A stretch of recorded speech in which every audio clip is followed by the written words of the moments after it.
All right, so let's talk about Investing 101. So this workshop is my most popular workshop for a reason. This workshop is literally for anyone who wants to learn about investing. Maybe you've been investing a while, but you have no idea what you're invested in. You don't know how you chose it. And maybe you're just feeling like you want to take a little more control and understand things a little better. This workshop is definitely for you. Or maybe you're brand new to investing. You just got a job, you've got a 401k, you want to make sure you set it up well. Maybe you want to have a little extra money to invest and you're wondering if you should do that in your 401k, or you've heard of something called an IRA or even a brokerage account.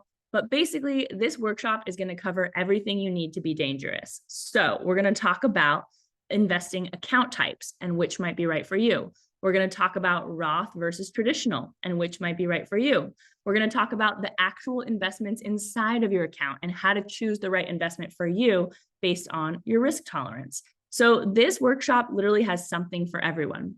And if you're someone that's been investing for a long time and maybe your investments might need a reboot, maybe you need a little check-in, maybe you have old 401ks lying around that need to get rolled over and you need to decide what to invest that money in, this workshop is also for you. So I am going to meet you where you're at with this workshop and cover all of the things you need to be dangerous. Plus, my favorite part is actually the questions. So if you have a specific question about your life, your investments, or your investment strategy, bring it to this workshop and I will answer your questions.